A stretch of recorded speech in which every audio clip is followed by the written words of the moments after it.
The day I found out I was pregnant was also the day I discovered my husband already had a child with my best friend, and that they were planning to erase me from existence in exactly 7 days.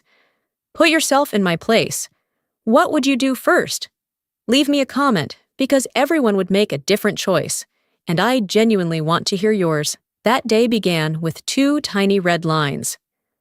I was standing in the bathroom, still wearing my heels, about to head to the airport, my hand trembling as I held the pregnancy test under the dim yellow light of our Brooklyn Heights apartment. 2 lines. Clear even, not smudged. I stared until my eyes stung, and then tears just came out without warning.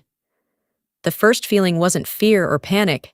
It was something strangely warm rising from deep in my stomach, like something inside me had quietly latched on and demanded to exist.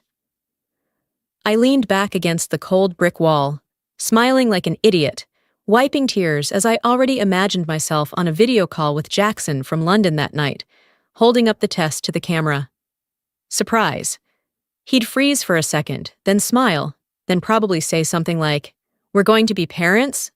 I had already written the whole script in my head, frame by frame, as if life would simply follow the timeline I had drafted.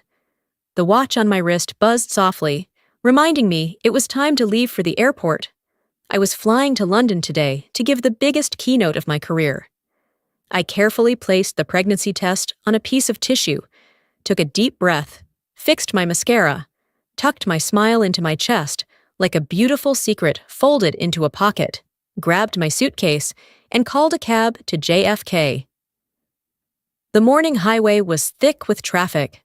I sat in the back seat, eyes drifting over rows of buildings, bridges, and signs, while my mind ran ahead. Check-in, security, email clients, tweak the last slide, decide what to tell Jackson later at the hotel. My hand rested instinctively on my stomach, though there was nothing to feel yet. Just a word printed on a stick. I opened my bag, intending to take out my passport for one last check, just to be sure. My hand rummaged through the main compartment, then the small one. Wallet, laptop, notebook, pen, lipstick. No familiar blue cover. A chill shot down my spine. I searched again, more carefully, nearly emptying everything onto the leather seat. Nothing. The passport was on the nightstand. I remembered clearly setting it there after checking the visa last night. Damn it, I muttered, looking up at the dashboard clock.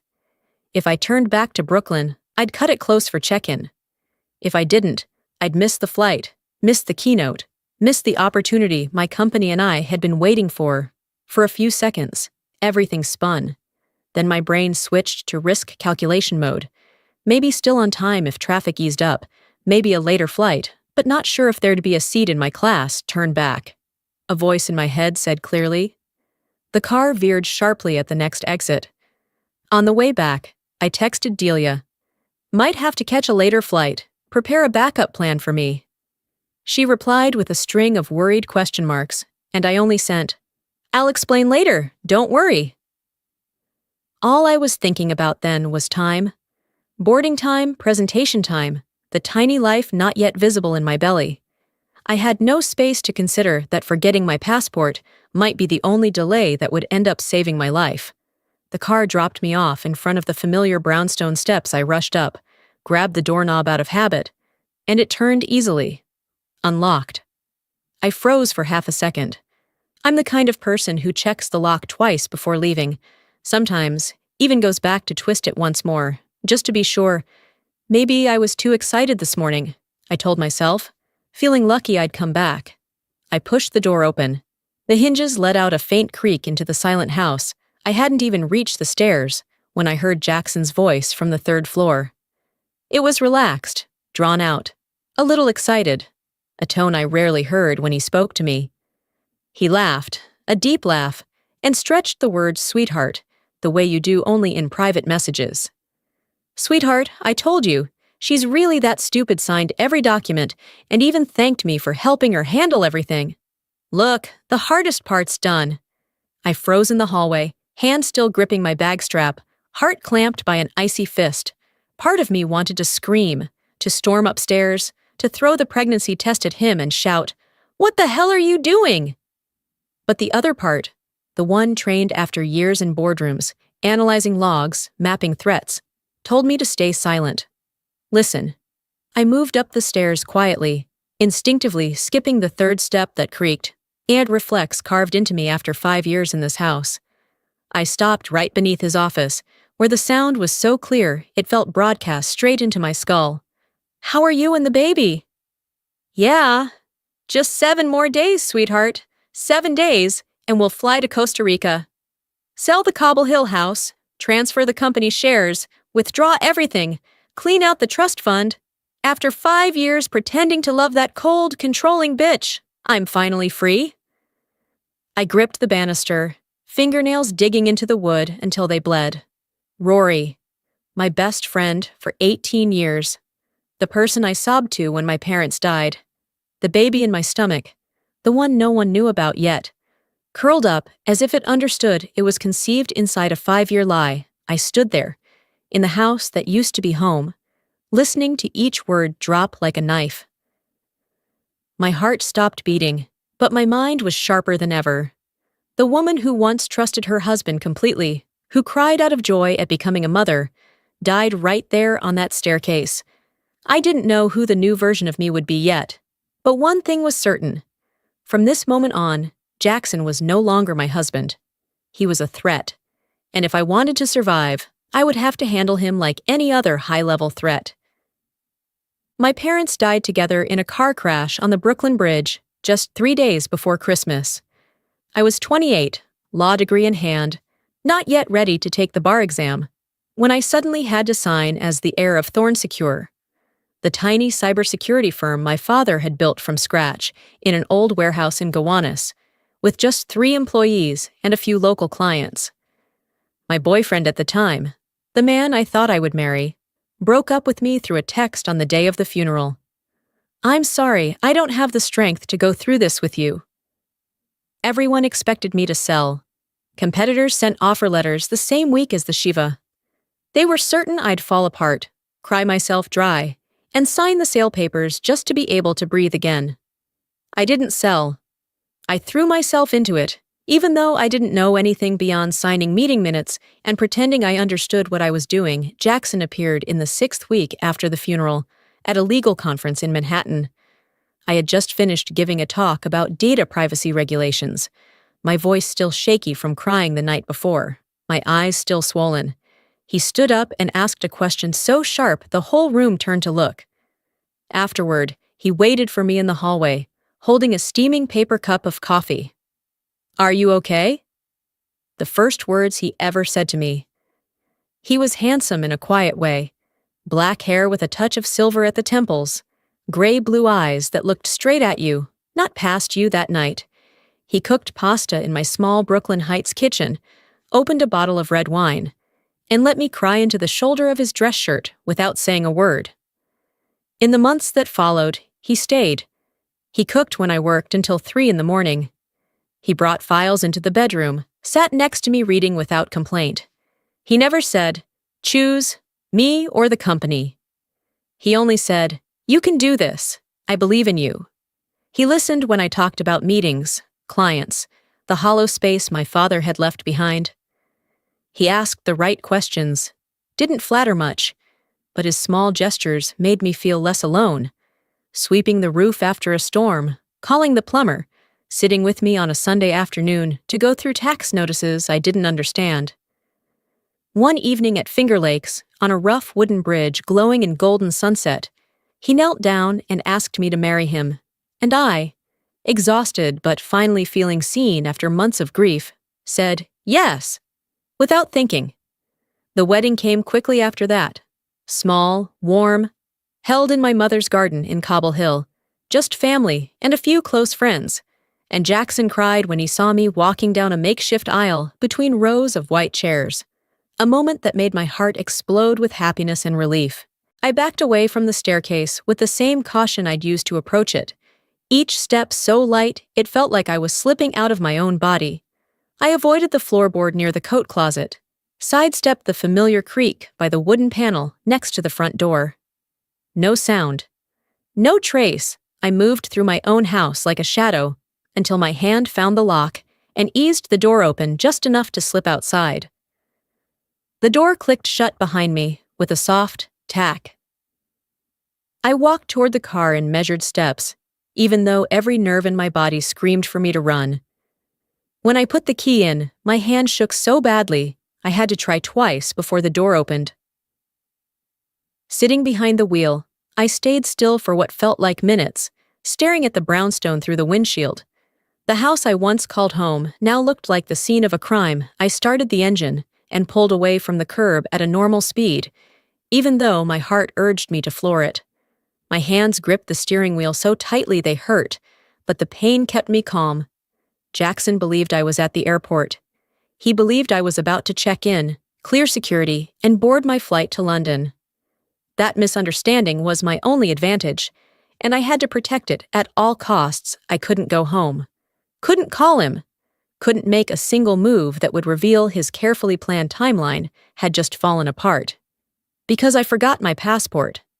I drove aimlessly through Brooklyn for a few minutes, just trying to escape the truth that had slammed into my face like a sentence. The phone screen stayed blank. No calls from Jackson. Of course not. In his mind, I was already out of the country. 10 minutes later, I pulled into the parking lot of a cafe in Park Slope, 3 neighborhoods away from Brooklyn Heights, somewhere Jackson would never think to look. My phone sat in the cup holder. I picked it up, the screen blurring as tears finally came. Not sadness rage, hot and raw, burning behind my eyes. After the wedding came months of struggle, estate taxes, contractors, lease renewals, sorting papers, counting every number in the books I barely understood. Jackson volunteered to help, fixing faucets, making repair lists, suggesting we consolidate a few accounts to make management easier. It sounded reasonable, even thoughtful, while I was busy handling a major client. So when he handed me a stack of authorization papers, explaining them quickly and gently, I countersigned without reading the fine print. I trusted him too much, was too tired, too busy, and only thinking about keeping the company, keeping the house, keeping what my parents had left, never realizing that together we had just handed someone else the keys to a legacy whose locks I hadn't even learned to understand. I had built my entire life with that man. I had trusted him with everything that mattered. I had believed in a future that now existed only as a record of my own stupidity. But crying wouldn't save the company, wouldn't save the house, wouldn't get back what had been stolen. I needed to think. I needed to calculate. I needed to become the person Jackson never imagined I could be. Sitting in that parked car under a tree, I knew one thing for sure. I was at war, and the first rule of war is that the enemy must never know what you've heard. Inside the cafe, only a few people sat hunched over laptops. I chose a corner table, one with a clear view of the door but invisible from the rest of the room. My hands were still shaking as I unlocked my phone. I needed help, but from the right person. One wrong move could destroy everything. I inhaled deeply 3 times, forcing my heartbeat back to the pace my brain needed to function. Years of crisis management had taught me this. Panic is the enemy. Assess first. Strategize next. Execute last. The first call I made was to Delia. She picked up on the second ring, her voice sharp and professional, as always. "You're boarding now, right? What's wrong?" "I need you to do something and don't ask a single question, okay?" A brief pause, long enough for me to hear her rearranging every assumption she had. 6 years working with me was enough for her to know when something was truly serious. "Okay, tell me." "Cancel London. Call the organizers and tell them I have a family emergency. At the company, tell everyone I arrived at the conference and can only be reached by email." Another silence. "Ashley, are you okay? Are you safe?" "I'm safe," I said, forcing my voice not to tremble. "I'll explain when I can. Just do exactly what I said." Delia lowered her voice. "So you're in London? Got it. I'll handle everything." I hung up before my throat could close. One step done. The harder call was the second one. David. Not an assistant, not a friend, but the only person left who had worked with my father since the earliest days of building Thorn Secure. After my parents died, he was the one who held me up every time I thought I was going to collapse. David answered on the first ring. "Ashley, you're not on the plane? What's going on?" "I need to meet you, now. Absolute discretion. Park Slope, the cafe at the address I just sent." "Your voice. This is serious, isn't it?" "I'll be there in 20 minutes. I hung up and ordered a cappuccino, just so the barista wouldn't think anything of me sitting there. David arrived earlier than expected. He pulled out the chair across from me and looked at me like I'd just crawled out of the wreckage of something. "Tell me everything." And I did. Every word. Every sentence. Every fragment of the conversation from the third floor that had just blown my life apart. When I finished, David didn't speak for a few seconds. He opened his laptop, made a quick call, and gestured for me to hand over my phone. Within minutes, he had accessed the full transaction history I hadn't checked once in the past 18 months. "Ashley," he said, in a tone I had never heard from him before, part fury, part heartbreak. "These transfers. Every 2 or 3 weeks, there's a small one. 1,400, 1,900, 2,800, all routed to a trust company called Havenwood Trust." I recognized the name instantly. It was the same name Jackson had whispered sweetly while planning to destroy me. The ring of David's phone sliced through the silence. He answered, then froze, listening. His expression shifted like he was processing something shocking. He tilted his head to hold the phone between his shoulder and ear while his fingers moved across the trackpad so fast I could barely keep up. Then he stopped. "Ashley, Jackson's been to prison." I couldn't breathe. He turned the laptop toward me. The criminal record appeared clear as day. Grayson Wolf, convicted of investment fraud in Connecticut 8 years ago, served 2 years, released in 2018, immediately changed his name to Grayson Wolf to scrub his record clean and avoid background check alerts. Every move was calculated from the very first second, from the moment he, accidentally, met me. I looked at his mugshot, the same black hair, the same gray-blue eyes that once made me believe I was loved, and felt something inside me shatter completely. Everything in me went cold.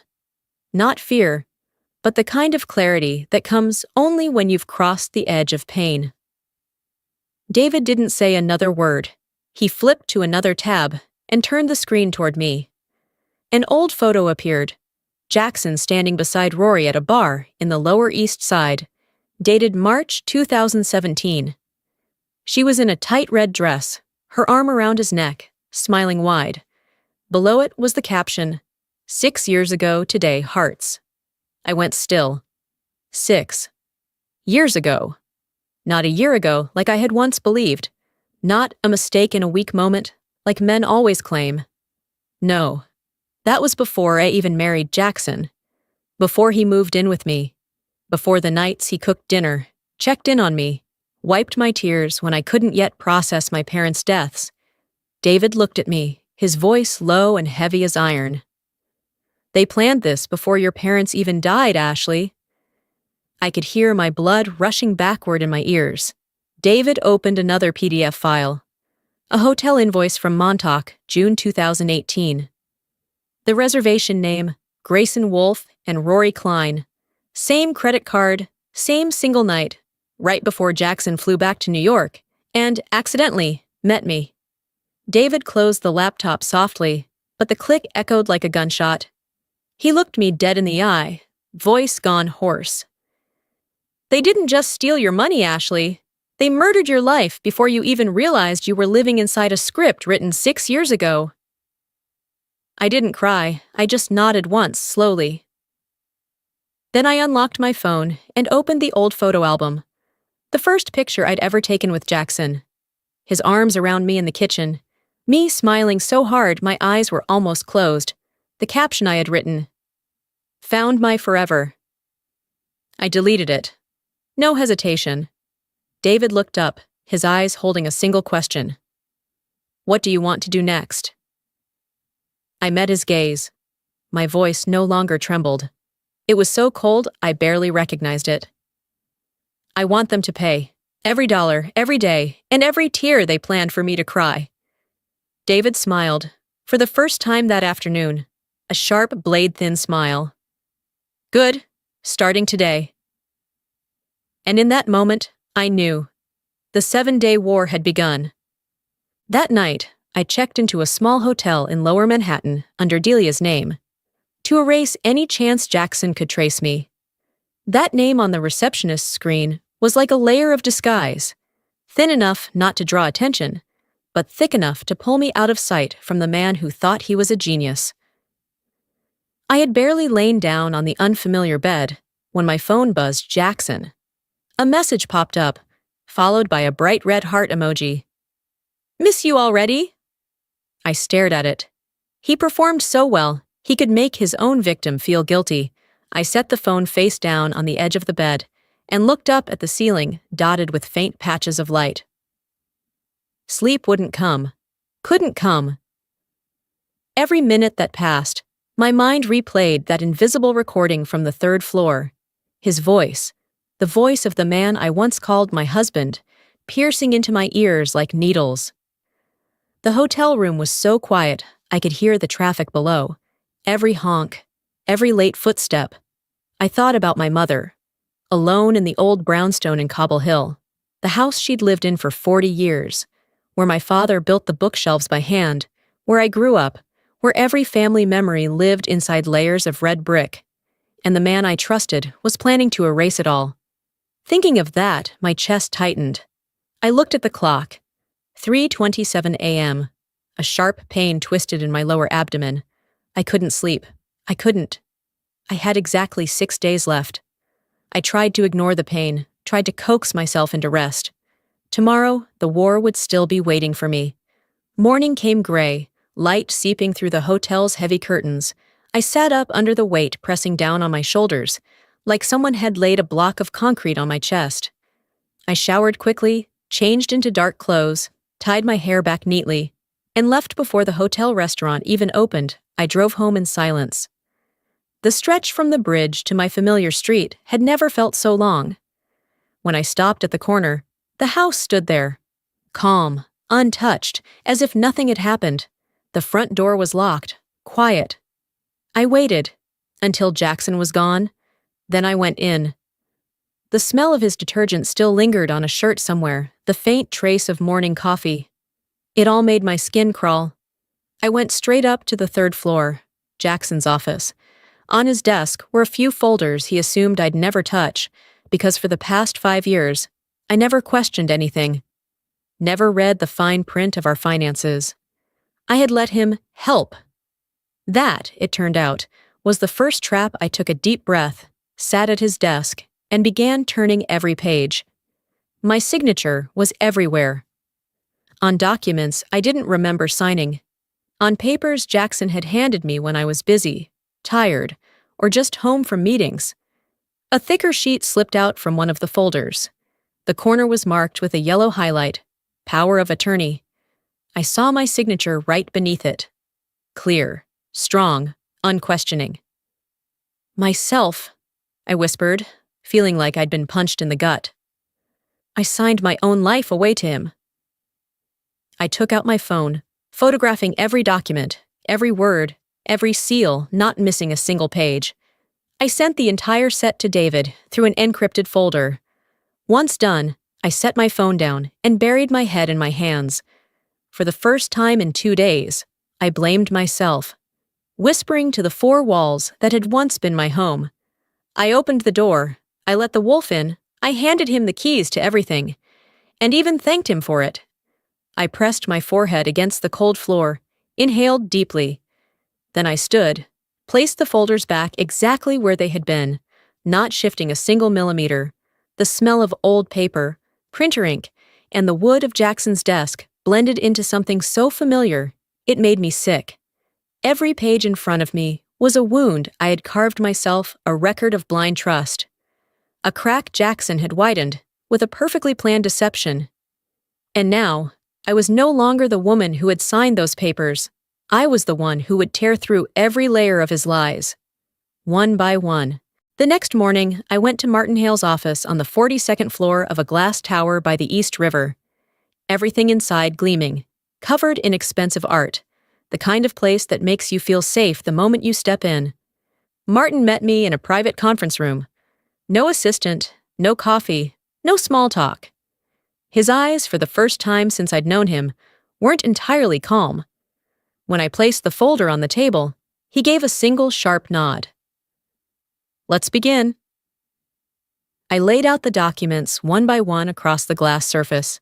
The forged power of attorney, the trickle of small transfers, Jackson's prison record, the photos of him and Rory from 6 years ago. "I need to know if Thorn Secure's been compromised," I said, my voice steady like I was reading a risk report. "If he's already taken my personal assets and my mother's house, then the company is only a matter of time." Martin flipped through each page, his face darkening by the minute. "This forged signature, it's perfect. Someone would have to know Thorn Secure's internal structure to fake it this precisely." He opened his laptop, pulled up the original company files for comparison. My head rang as I saw line for line, seal for seal, an exact match. "If he files these in the right place at the right time," Martin said, his tone dropping low, "he could petition the court to freeze company assets pending ownership verification, or claim a share in a divorce proceeding. He could even declare himself a legitimate shareholder." My father's legacy, 5 years of rebuilding, everything hung in the balance because I once trusted a con artist. "What do we do now?" I asked. "We file an emergency order today. Freeze all transactions tied to Thorn Secure shares or property. I'll have the court order within 2 hours." Leaving Martin's office, I stood in the marble lobby of the tower, watching people hurry past. Everyone busy, everyone living an ordinary day, while my entire world had just been turned inside out. I called David. He answered almost immediately. "Ashley, I've got something." I leaned against the marble wall by the elevator. That night, David called again. His voice was rough, part smoke, part rage. "Ashley, I traced 3 more names in the transaction history, all women, all inherited large estates. Each met him right after losing someone close. One lost her house and company. The second hanged herself in her garage after he drained her trust fund." I closed my eyes. All the noise around me blurred, leaving only the sound of my own heavy breathing echoing inside my head. My chest ached, like someone had pressed a stone onto it, not from fear of Jackson anymore, but from realizing I might have married a man who wasn't just a fraud, but a predator who systematically destroyed lives with precision. David's voice came again, quiet but cutting. "Do you understand now, Ashley? This isn't betrayal or greed. This is a hunter. And you were just the next name on his list." I hung up, clenched my keys in my hand, and walked out of the building. Day 2. The war had shifted from boardrooms to the law, and I, the one who once trusted him most, was now the last person he should ever have crossed. That night, the phone vibrated on the glass table of the hotel room. I took a long breath, pushed my hair behind my ear as if he could see me, and answered, "Hey, babe." Jackson's voice came through, warm, a little husky, the kind of tone that once sounded comforting after a long day. "Where are you now? Still in your hotel room?" I smiled into the emptiness, my voice perfectly sweet, the way a wife sounds when she misses her husband. "Yeah, just got back to my room. The keynote went on forever. 3 hours on quantum encryption." He chuckled softly, that laugh that used to melt me. Now it just sounded rehearsed, fake enough to make my skin crawl. "That's so you," he said. "Always the hard-working one. Did you eat yet? Don't skip dinner like you always do." "I ate," I said, adding just the right amount of tiredness to my voice. "Chicken sandwich, but it's fine. The jet lag's killing me, though. I'm so sleepy." "Then sleep," he said gently. "I miss you so much. Woke up this morning without you beside me. Felt so empty." I bit my lip hard enough to taste blood, just to keep from laughing out loud. "I miss you too," I whispered. "Just a few more days," he comforted me. "Hang in there. Conquer London for me. When you get back, I'll cook your favorite pasta, with extra mushrooms, okay? Can't wait, I replied, then let out a big yawn, perfectly timed. I'm so sleepy already, let me nap a bit. Got a panel tomorrow morning? You should rest too. Yeah, good night, babe. Dream of me. I hung up. The screen went black. I sat there in the dark hotel room, still gripping the phone so tight my knuckles turned white. Outside the window, the city glowed bright and alive. But in this room, the only sound was the steady, cold, mechanical rhythm of my heartbeat counting down. I stood outside Rory's apartment in Carroll Gardens at 6:40 p.m. The yellow light spilled halfway through the doorway, enough to show her shadow moving inside. The faint sound of a baby crying mixed with the heavy breathing of a mother just back from the hospital. When I knocked on her door, I made sure to sound calm, professional, hiding the storm burning inside me. 3 knocks, short, precise, unmistakable. The door opened slightly. Rory appeared, hair damp with sweat, collar of her shirt loose. She was nursing, her hand trembling, when she saw me standing there. Ah, Ashley? Her voice cracked, somewhere between panic and exhaustion. She opened the door wider and motioned for me to come in. The apartment looked nothing like I remembered. Everything in the room screamed luxury, and honestly, I knew not a single thing in there had been paid for with her own money. Ashley, she whispered, voice hoarse from crying. What are you doing here? I didn't let her finish. I lifted my phone and hit play. The video from yesterday at the hospital filled the room. Jackson in a blue scrub top, holding a newborn, kissing its forehead, then kissing Rory on the hospital bed. I said quietly, voice soft as air, but cold enough to freeze the room solid. She's adorable. Shame her father's about to go to prison, and her mother, if she doesn't cooperate, will leave her an orphan. The baby bottle slipped from Rory's hand, milk spreading across the wooden floor. She clutched the infant tighter, shaking. Ashley, what do you know? 2 women are dead, I continued, my voice steady, even though everything inside me was breaking loose, dead because of what Jackson did to them. How many more, Rory? How many lives has he destroyed? She backed toward the door, stammering, I don't know what you're talking about. You need to leave. I cut in, my tone low but sharp as metal on metal. I once called you my best friend for 18 years, I said, word by word. Now all I see is a gambler and a conman's whore. Get out of my apartment, she yelled, her voice shrill. Leave now or I'll call the police. I stood, not moving toward the door. I'd love to explain to them exactly what you and Jackson have done. Her hand hovered over the phone, but she didn't dial. I could see her thinking, calculating, and realizing every exit was already closed. Or, I continued, you could cooperate. Tell me everything, every detail of how he operates, every account where he hides money, every victim he's targeted. I placed a 3-inch thick folder on her coffee table. Bank transfers, old photos of the 2 of them from 6 years ago, Jackson's prison record, and pictures of the 2 women who'd taken their own lives. Your choice, I said evenly.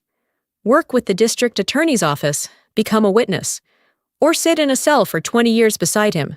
Pick, Rory, I don't have all day. I looked straight at her.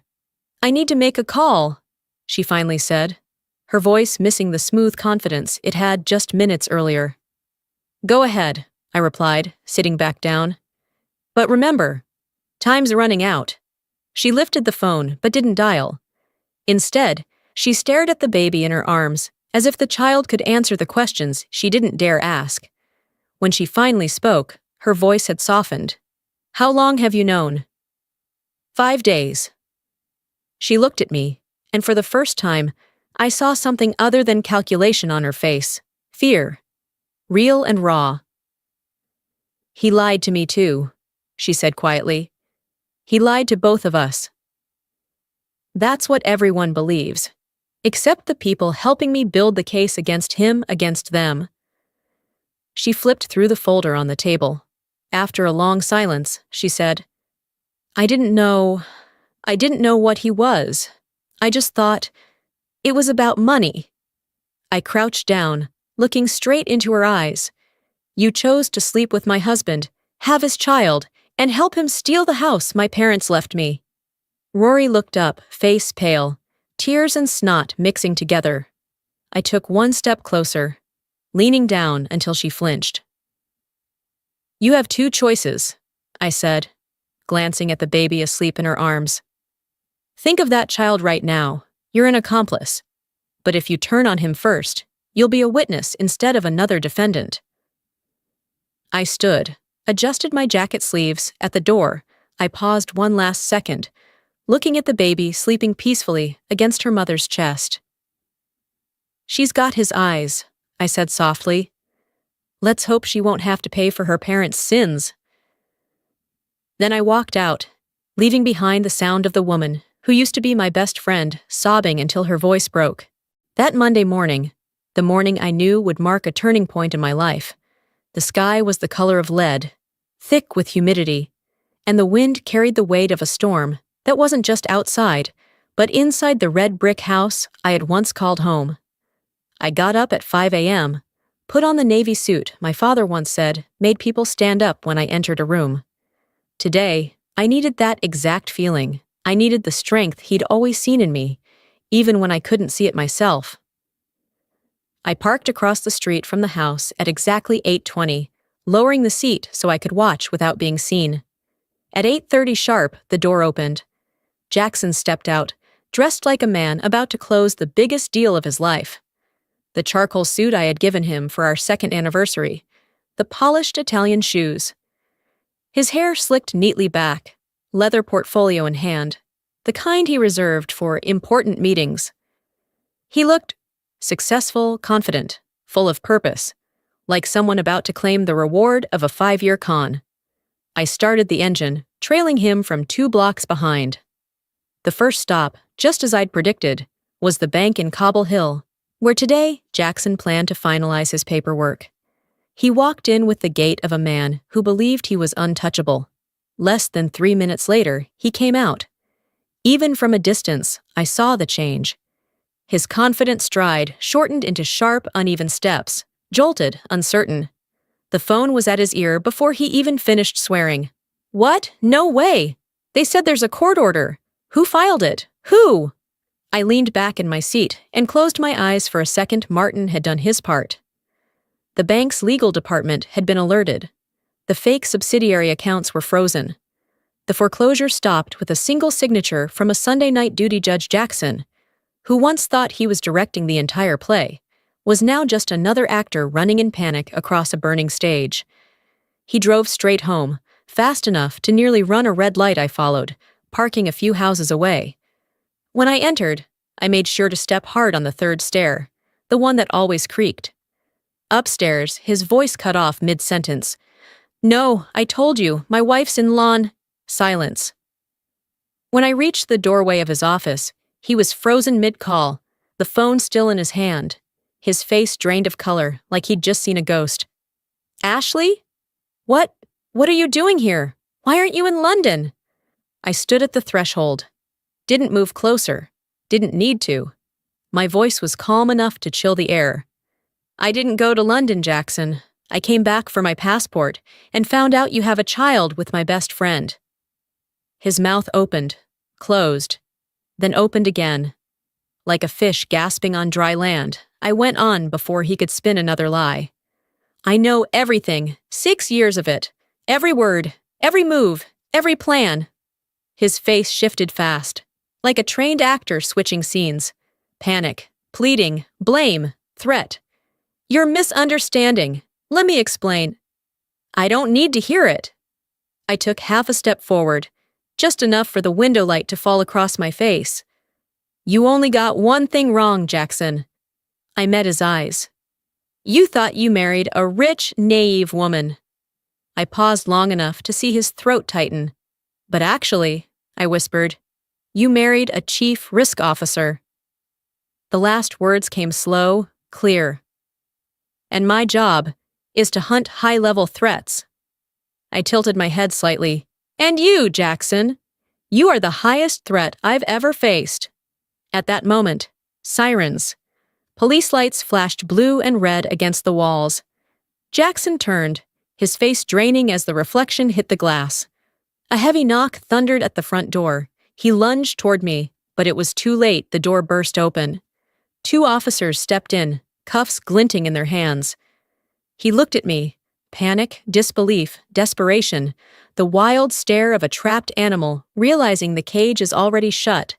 As they pulled him away, he turned one last time, voice breaking. "I did love you, at least in the beginning." I looked him straight in the eye, steady and unblinking. "No, that was never real." I stood there, silent, as they led him down the stairs, head down, face pale, the expensive suit hanging limp, cheap in defeat. When the brownstone door closed behind the police, I finally exhaled. Not in relief, not in victory, but in emptiness. A hollow space where love used to live, where trust used to breathe. And inside that hollow, I felt something rise. A strong, steady silence. A new kind of certainty. And I knew. This was what freedom sounded like. 3 months later. Rory stood in the witness room under the glare of the camera, her shoulders trembling, but her words clear. Every small detail I'd once only heard over the phone was now solid evidence. The late-night texts she sent to Jackson, the hotel bills, the times she withdrew cash to hand to their so-called partner. Each admission came like a knife cut, slicing open the layers of deceit they'd built together. When she said, "I was scared. I'm sorry," her voice cracked, but every signature she placed on the cooperation order froze Jackson's entire defense in its tracks. Then, like dominoes falling, 4 more women came forward. Emails, calls, screenshots, and receipts they'd been too afraid to share before, one after another, a network of victims whose stories stitched together the truth. Jackson wasn't just a con artist. He was the orchestrator of a deliberate criminal enterprise. The court moved slowly into sentencing. When the judge finally spoke, 18 years, the sound of the gavel echoed like a full stop carved into stone. No bail, no escape, no excuses. During the investigation and financial audit, the forensic accountants worked like miners, tracing every wire, every transfer, every shadow of a dollar. In the end, we recovered roughly 80% of what had been stolen. I stood inside the bank office as they signed the last of the restitution documents, the smell of ink sharp in the air, the soft sound of pages turning, and felt my eyes sting. Not entirely from joy. Thornsecure was different. Instead of collapsing under whispers and client doubt, we turned the pain into something public, a lesson. I wrote a case study called Social Engineering from the Victim's Perspective, detailing exactly how trust had been exploited and how organizations could build immunity from within. The talk made its way across cybersecurity conferences, from small midtown meeting rooms to grand auditoriums in Boston. The woman who had once been attacked now stood in front of crowds, turning her own scars into armor. At home, healing didn't come quickly. I still slept less, checked emails at midnight, and sometimes startled at the sound of the doorbell. But there were small, steady steps forward. I started seeing a trauma therapist, attended support groups with others who had lived through the same kind of betrayal, and found that telling the story didn't just lighten the pain, it transformed it into power. 2 years later, in my new apartment on the Upper West Side, a space bathed in morning light, where the sun poured soft layers of gold across the wooden floor, as if repainting my life in gentler tones. The large window opened to a city slowly waking up. The distant hum of traffic, the wind rustling through the park trees, the sound of peace I once believed I'd never find again. After that storm, I set my teacup on the table and walked toward the mirror hanging beside the window. The old oak frame I'd found in a thrift shop, because I liked the idea of something cracked being used to begin again. The reflection staring back wasn't the same woman who had stood at the foot of the stairs that day, a woman trembling, gasping for breath, shattered by a whisper from the 3rd floor. There were no more swollen eyes from crying, no more fists clenched white with fear. There was only me, the version that survived, that stood back up, that learned how to name her pain without letting it consume her during that week of investigation. I lost the baby. Stress, adrenaline, sleepless nights, and the kind of collapse you can't explain to anyone. But I chose not to say it aloud, because that pain belonged to me alone, a grief whose weight only I could measure. The sunlight slid across the mirror, grazing my face, making me look like someone pieced together from shards that had been carefully smoothed over. My lips curved into the faintest smile, the kind that doesn't come from fleeting happiness, but from quiet acceptance. Today, there was no woman sobbing over 2 pink lines, no one standing in a hallway, listening to her heart crack into pieces. Only a woman who had learned to dress her own wounds, to stand, to move forward. A woman who knew exactly what her worth was and would never, ever let anyone take it from her again. I closed my eyes for a moment, letting the sunlight press against my eyelids like a soft touch of healing somewhere below. A bus screeched, a short horn sounded, then faded, and I realized the world was still moving on. Calm, unhurried. I opened my eyes, feeling lighter, as if the weight of the last 2 years had been set down somewhere behind me.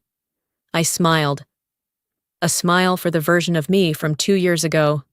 A smile for anyone listening now, wondering if they can stand again after their own storm. The answer is yes. Right here, right in this breath. I turned toward the window, opened it, and let the morning wind rush in, scattering a few papers on the table. Gently, not chaotically, like it was playing, "Which moment in this story made you hold your breath the most?" Leave a comment below, and if you want to hear more journeys of strength like this one, don't forget to like, subscribe, and come back for the next story.